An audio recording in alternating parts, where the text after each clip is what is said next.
bahwa pembelian Mirage walaupun batal, tetapi pembayaran 7% komisi sudah diterima cash, itu sudah rame di Uni Eropa, Pak. Yang ngangkat berita udah bukan berita ini, international news. Bahaya. Ya, Bahaya kayak ya bahaya. Bahaya. Wah, wah, wah, wah. Saya tuh pengen bilang 3 kan aja. Kan pertama, sudah saya ingatkan Presiden harus cuti the minutes MK mengizinkan Gibran untuk masuk. Saya ingat saya bicara di gedung Arsip Nasional. Saya di doorstop oleh wartawan, saya juga kaget kenapa. Dan di situ saya sampaikan, itu mesti Presiden kalau betul Gibran masuk harus cuti. Supaya tidak ada suuzon. Apalagi bukan saja suuzon, memang dibikin gitu. Itu tidak dilakukan. Kan kedua, ketika saya bilang belajar fatsun politik atau etika politik. Karena seorang kepala negara, kepala pemerintahan, apalagi juga kepala rumah tangga, which is jadi ayahnya Gibran, pasti pabaliut kalau bahasa Sundanya, ini tuh jadi apa saya sekarang gitu. Dia harus tahu etika politik, karena yang bisa merem dirinya itu etika politik. Tidak didengarkan. Kan ketiga, guru besar yang terhormat Profesor Tuti, orang paling pendiam itu profesor saya, orang paling pendiam yang sibuknya cuma di kampus, gak pernah bicara gitu. Keluar menunjukkan keprihatinan, malah dituduh oleh sahabatnya Pak Rudi atau mantan sahabat Noel bahwa beliau partisan. Jadi memang menurut saya tadi kembali ke ayat 1 pasal 1, yang kesambet bukan saja presiden tapi semua lingkaran presiden. Dan ini kita sangat prihatin Pak Ken. Makanya dengan segala hormat saya sangat merasa tersanjung sudah diundang dan diizinkan bicara di sini dengan background ini.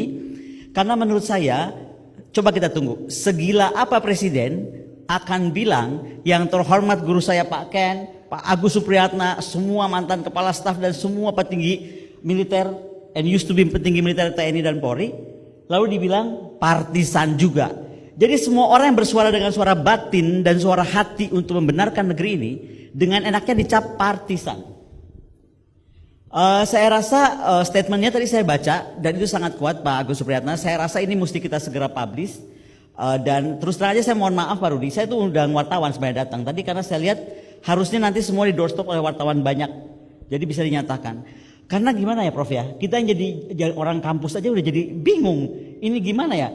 Karena bukan saja kita tuh dianggap partisan, tapi buzzer-buzzer bermain.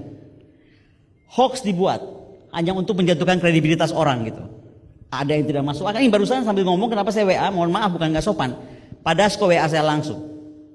Karena sedang khawatir. Pak Ken sudah tahu hari ini ada berita besar Pak. Buktinya saya belum tahu betul atau tidak, tapi ini berita dari Uni Eropa. Bahwa pembelian Mirage walaupun batal, tetapi pembayaran 7% komisi sudah diterima cash, itu sudah rame di Uni Eropa Pak. Yang ngangkat berita udah bukan berita ini, international news. Siap. Jadi barusan Pak Dasko bilang, kakak tolong itu kan belum confirm. Loh, gue gak bisa stop, itu di dunia internasional.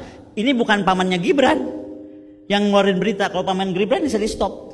Nah, jadi memang sudah kacau dunia ini. Nah, tapi saya bilang, saya terus percaya, saya tuh muridnya Pak Ken dan saya selalu diajari Pak Ken untuk tegak lurus dan jalan pada jalan yang benar. Karena ketika kita dihujat, kita diintimidasi, kalau kita tetap yakin, pasti akan Tuhan menunjukkan jalan dengan caranya.